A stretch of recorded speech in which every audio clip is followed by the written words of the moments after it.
മലയാളികൾ എന്നല്ല രാജ്യത്തെമ്പാടും ഉരുളക്കിഴങ്ങ് നിത്യജീവിതത്തിൻ്റെ ഭാഗമാണ്.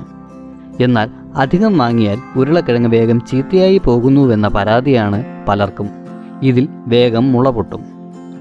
മുളച്ച ഉരുളക്കിഴങ്ങ് കഴിക്കുന്നത് വിഷത്തിന് തുല്യമാണ്. സൊളാനൈൻ, ചാക്കോനൈൻ എന്നീ ആൽക്കലോയിഡുകൾ മുളച്ച ഉരുളക്കിഴങ്ങിൽ അടങ്ങിയിട്ടുണ്ട്. ഇവ നാഡീവ്യൂഹത്തെ തകരാറിലാക്കുന്നത് കൊണ്ട് ഇവ കറികളിൽ ഉപയോഗിക്കരുത്.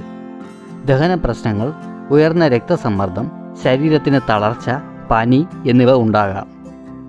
എന്നാൽ ഇവ വീട്ടിൽ കൃഷി ചെയ്യാൻ ഉപയോഗിക്കാം.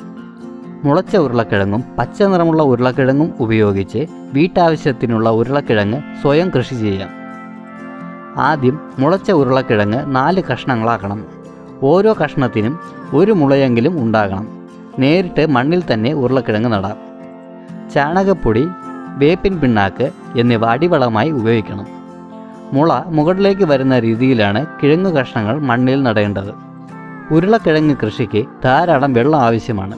കീടങ്ങളെ അകറ്റാൻ വേപ്പിൻ പിണ്ണാക്കും നല്ലതാണ്. 2 ആഴ്ച കൂടുമ്പോൾ ചാണകവും ചാരവും ചേർത്ത് കൊടുക്കണം. വേപ്പെണ്ണ മിശ്രണം ഇലകളിൽ തളിച്ചാൽ പുഴുശല്യം ഉണ്ടാകില്ല. 80 മുതൽ 120 ദിവസങ്ങൾ കഴിയുമ്പോൾ ഉരുളക്കിഴങ്ങ് വിളവെടുക്കാം.